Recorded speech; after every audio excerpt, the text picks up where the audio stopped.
बार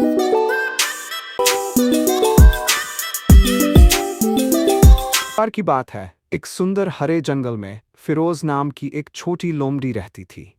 वह अपनी दयालुता के लिए जानी जाती थी और हमेशा अपने दोस्तों की मदद करने के लिए तैयार रहती थी। एक दिन जब फिरोज जंगल में घूम रहा था, उसने कहीं से मदद की पुकार सुनी। वह जल्दी से आवाज की ओर भागा और देखा कि एक खरगोश एक छाड़ी में फंसा हुआ था।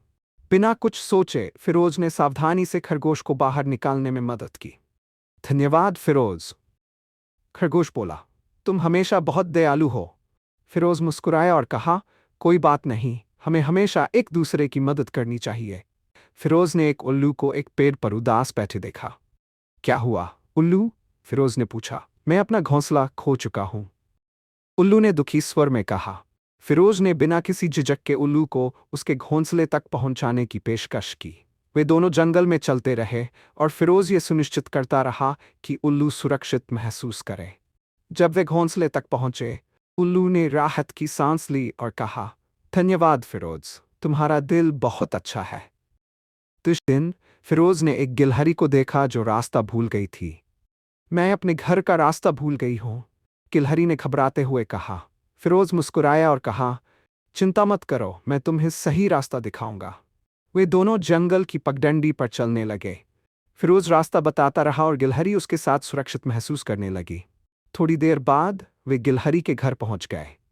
तुम बहुत अच्छे दोस्त हो फिरोज, गिलहरी ने खुशी से कहा। फिरोज ने देखा कि एक छोटा शाही पेड़ के नीचे बीमार पड़ा था। वह बहुत कमजोर लग रहा था। क्या तुम ठीक हो? फिरोज ने चिंतित होकर पूछा। शाही ने धीरे से सिर हिलाया, लेकिन वह बहुत कमजोर था। फिरोज दौड़कर खाना लाया और शाही को दिया। धीरे धीरे शाही ने खाना खाया और बेहतर महसूस करने लगा। तुम बहुत दयालु हो फिरोज, शाही ने कहा। फिरोज मुस्कुराया और कहा, हमें हमेशा जरूरतमंदों की मदद करनी चाहिए। तिश जंगल में बदलाव समय बीतता गया और फिरोज की दयालुता की कहानियां पूरे जंगल में फैल गई। अब हर कोई एक दूसरे की मदद करने लगा। खरगोश गिलहरी की मदद करता, उल्लू छोटे पक्षियों को सुरक्षित उड़ना सिखाता और सभी जानवर एक साथ मिलकर रहते। जंगल अब पहले से ज्यादा खुशहाल और शांतिपूर्ण था। फिरोज ने देखा कि उसकी छोटी सी दयालुता ने पूरे जंगल को बदल दिया था। उसने महसूस किया कि जब हम बिना किसी स्वार्थ के दूसरों की मदद करते हैं तो दुनिया एक बेहतर जगह बन जाती है। शिक्षा दयालुता सबसे बड़ी शक्ति है। जब हम दूसरों की मदद करते हैं तो हमें भी खुशी और संतोष मिलता है।